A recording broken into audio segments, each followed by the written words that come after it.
All right, welcome to another episode of Prison Talk with Jamie Mead and Emma Charleston. And we are here to do a short one segment or one part of another complete search of my cell because of my free speech, my education, and my fight for both of those, and my right to worship God.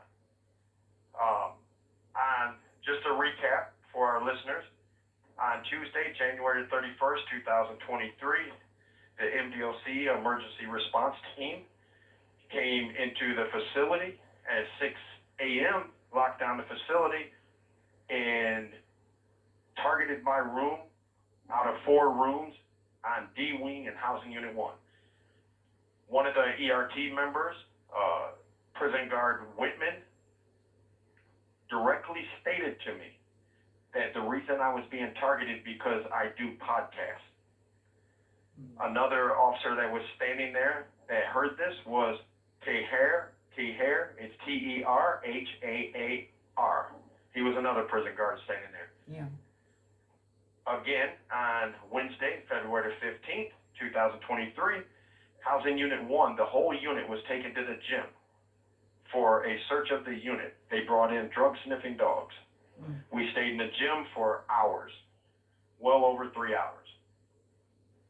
Then, on Friday, February 17th, 2023, just 2 days later, the emergency response team came into the Macomb Correctional Facility again, and we were locked down at 6 a.m., and they went directly to Housing Unit 2. They searched rooms over there and came to Housing Unit 1 at approximately 9:30, 9:20, somewhere around there. When they first entered the unit, they came directly to my cell out of everyone on D Wing and extracted me and my bunkie, and they had approximately 7 officers at the door, and they had 2 officers filming it, one with a cell phone and another one with a recorder. They told me to remain in this cell. They strip searched me, and they took my bunkie down. No one filmed my bunkie walking down the hallway. When I walked down, when they brought me out of the room, they said target all of his footlockers. And then they escorted me down to the day room. They put zip ties super tight on my thumbs are still numb, and this is Sunday. And they filmed me walking all the way down the hallway. They were in the room. They finished searching 2 wings before 2 opposite wings before they even allowed us to come back to the room. Yeah. Once we arrived back in the room, then they extracted several other prisoners on D Wing, the wing I live on, and searched their rooms. They tore the room up again, tore it up. Tahar was an officer with a cell phone recording everything. Now, when they brought me back up to my room, they recorded it. I was the only prisoner in Housing Unit 1 that was recorded during extraction and taken back to my room. When I got back to the room, it was tore up. I mean, they just destroyed everything again. Isaac, prison guard Isaac, I'm not sure what facility he come from, was standing in front of the door. He said directly, I don't understand why they are targeting you. They should be using you as the face of what you can achieve with education by working hard in the department. If the department supports education, why aren't they using you? He said, with so much negativity at this facility, why aren't they promoting you doing your education? Now, how would this officer know this? That there, because right now we're the Chicago Theological Seminary and the United Church of Christ are going back and forth, basically, negotiating, arguing about my being able to finish this graduate program at the Chicago Theological Seminary. Allegedly, Heather Gay and Kyle Kaminsky came to agreement that yes, I can finish it. However, Principal Ronald Seabury at this facility is just refusing to download any lectures, videos, audios, or anything to the computer that I can use. So he's basically just refusing to follow the orders of his superiors. But there's no accountability. Now, my right to earn an education is attached to my right to worship God, because this is my calling. So the MDOC leadership at the Macomb Correctional Facility and in Lansing is using oppressive tactics to attempt to suppress, attempt to discourage, attempt to intimidate me to stop doing podcasts, stop being politically active, stop my advocacy work, stop my worship of my God, and to stop my education. This is contrary, totally contrary to anything that the MDOC is supposed to stand for. Corrections is supposed to help.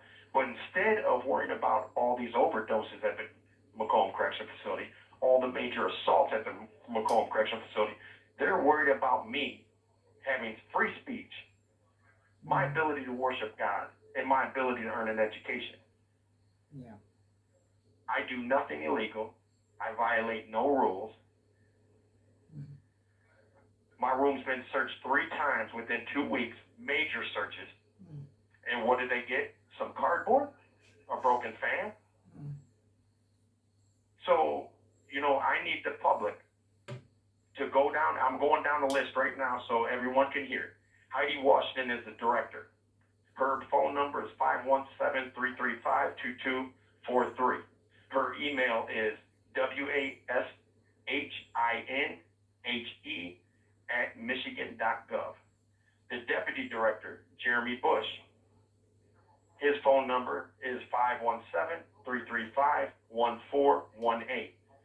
His email is Bush, BUSHJ2, the number, @michigan.gov. The assistant deputy director is Shawn Brewer. His phone number is 517-780-6053. His email is BREWERS1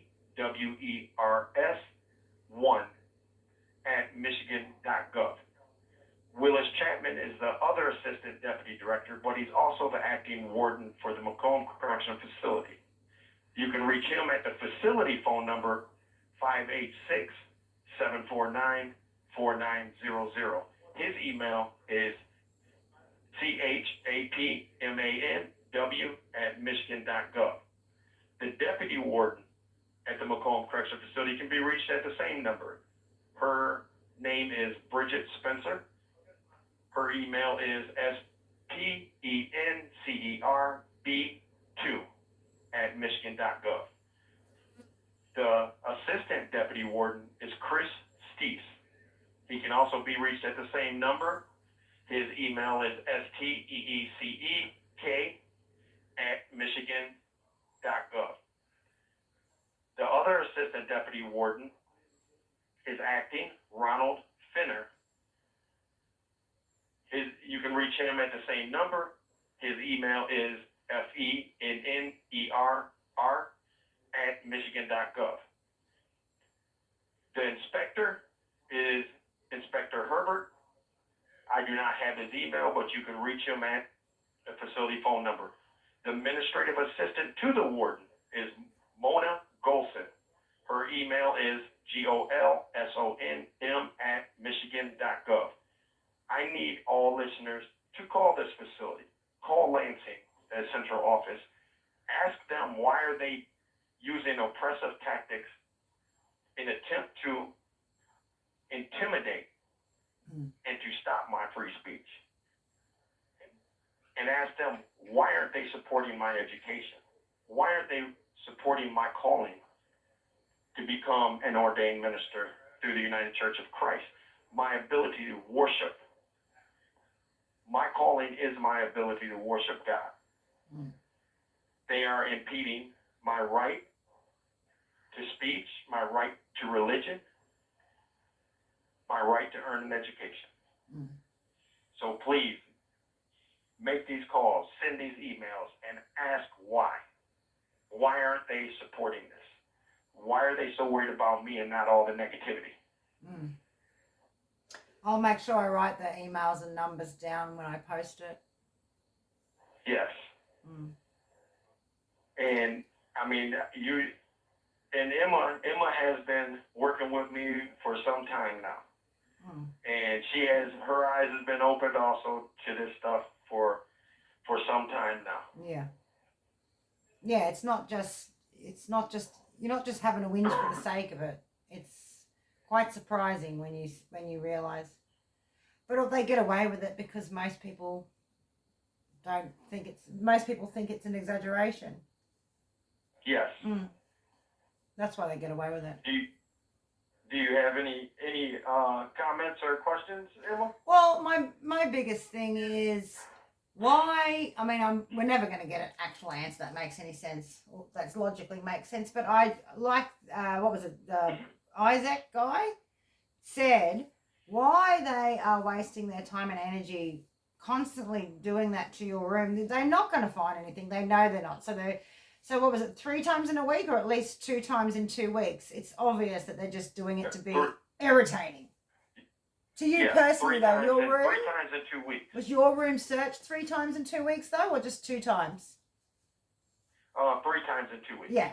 I mean, they know they're not going to find anything there, so they're specifically doing it to intimidate or to irritate at the very least. Aren't they?